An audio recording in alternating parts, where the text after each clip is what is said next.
कार्यकर्ताओं की भी ये इच्छा थी कि जयप्रकाश जो हमारे प्रत्याशी हैं वो आए और उनसे वोट तो मांगे ही मांगे, काम करने के लिए भी उनसे कहें।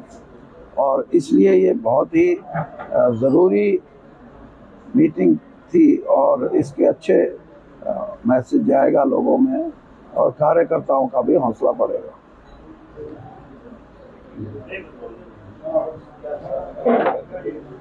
सर भाजपा ये दोनों के दिल मिलने में काफी लंबा समय लग गया, टिकट मिलने में काफी 15 दिन से ऊपर हो चुके। नहीं, दिल मिलने की बात नहीं, पार्टी का कार्यक्रम है और उसमें अगर हम कोताही करें या लड़ने वाला कोताही करे तो दोनों का कहीं ना कहीं तो दोष है ना। तो हम ऐसी स्थिति पैदा नहीं करना चाहते। हम पार्टी के लिए, इंडिया अलायंस के लिए, जयप्रकाश के लिए पूरी मदद करेंगे, लोगों से वोट भी मांगेंगे। और मैंने इनको कहा है कि जहां ये समझते हैं कि मेरा इनके साथ जाना, क्योंकि मैं रोड शो वगैरह में तो इस उम्र में नहीं जाऊंगा, लेकिन कोई बड़ी मीटिंग होगी उसमें आऊंगा मैं। और कहीं भी सिर्फ उचाना तक सीमित नहीं, जहाँ भी ये बुलाना चाहेंगे। क्या उम्मीद करें कि उचाना हल्के से कांग्रेस प्रत्याशी अच्छी लीड मिलने की जैसे पहले मिलती रही है? पहले कब मिली है पहले ये बताओ। मैं एक उदाहरण से एक मेरा उदाहरण सुनो। मैं यहाँ 3 बार चुनाव लड़ा, मेरा अपना हल्का, मैं यहाँ का 5 बार का मिले, तीनों बार मेरे को यहाँ दूसरे कैंडिडेट से कम वोट मिली। एक बार का ऐसा वाक़ा है जब 500 वोट सिर्फ फालतू मिली नारायण सिंह जी को, वो कांग्रेस के उम्मीदवार थे। और एक ऐसा जो 2019 का इलेक्शन है, वहाँ ब्रजेंद्र सिंह को 9000 से ऊपर की लीड मिली। बाकी तो यहाँ कांग्रेस को कभी लीड नहीं मिली। इस बार जो आप कह रहे हो उससे ज्यादा बहुत अच्छा प्रदर्शन होगा। किसान वोट बैंक एक तरफ वोटिंग करता है, जैसे 2014 में जो संघीय पक्ष में की थी, वो किसान वोट बैंक आज कांग्रेस के साथ है। वही मेरे कहने का तात्पर्य था, क्या वो किसान वोट बैंक है वो इस बार कांग्रेस के साथ एक मुश्त आएगा?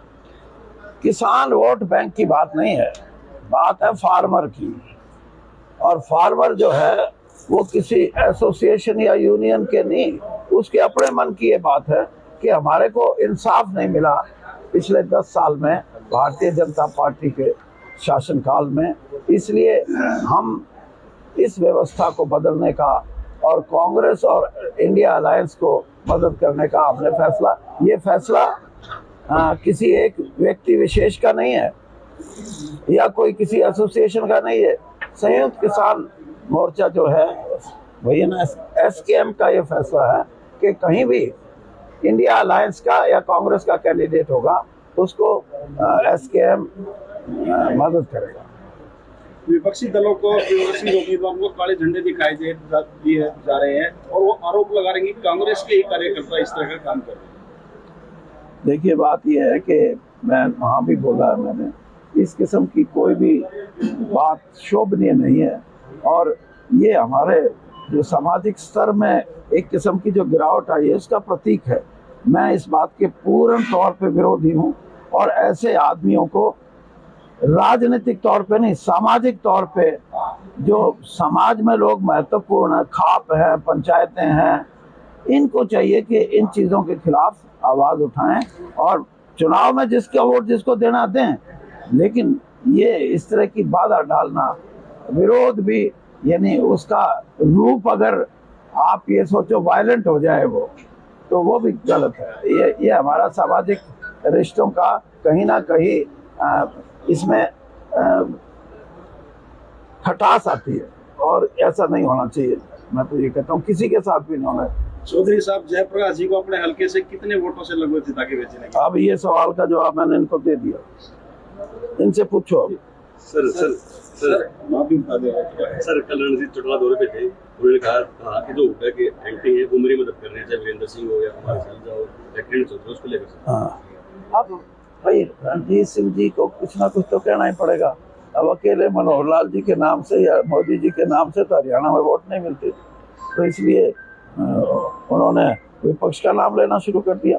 लेकिन कांग्रेस पार्टी, आप नाम छोड़ो, कांग्रेस में आज जो भी है वो उसका ये कर्तव्य है, उसका ये धर्म है कि वो कांग्रेस प्रत्याशी की मदद करे, और ऐसा करके ही कांग्रेस मजबूत होगी। और इसी दिशा में मैं भी चाहता हूं कि प्रयत्न हम भी करेंगे और साथियों को भी कहेंगे कि वो इस दिशा में प्रयत्न करें। सर 10 साल केंद्र सरकार हो गई, लेकिन कोई भी विकास के नाम पे वोट नहीं मांग रहे, तो मोदी के नाम पे वोट मांग रहे हैं, इसको लेकर क्या होगा? मैं बता दिया, मोदी जी अगर एक स्टैंड पे बने रहें तो शायद उनके नाम से वोट मिल जाए। अब हर रोज बदलते हैं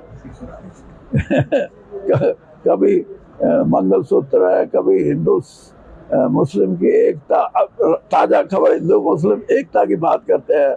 आज से 10 दिन पहले कह रहे थे कि ये तो मुस्लिम समाज जो है इसको आरक्षण दे रहे हैं 15% काट के। ये सारी बातें उनकी एक तो सोच और एक उनके प्रति लोगों का जो एक झुकाव था वो खत्म हो रहा है, आहिस्ता आहिस्ता कम हो रहा है। तो उनको लगता है कि कहीं बिल्कुल ना खत्म हो ना, इसलिए नया नया कोई नारा निकाल के लाते हैं। बाकी मोदी जी के नाम की 2019 में वोट थी, अब नहीं है। ने कहा है कि जो भूपेंद्र हुड्डा वो अपने कांटे निकाल रहे हैं, श्रुति को टिकट नहीं दी, बरजिंदर सिंह को टिकट नहीं दी और कई टिकट उन्हें कटवाई, उसको लेकर आप क्या कहते हैं? ऐसा करेंगे, मैं आपको इलेक्शन के बाद बात कर लेंगे।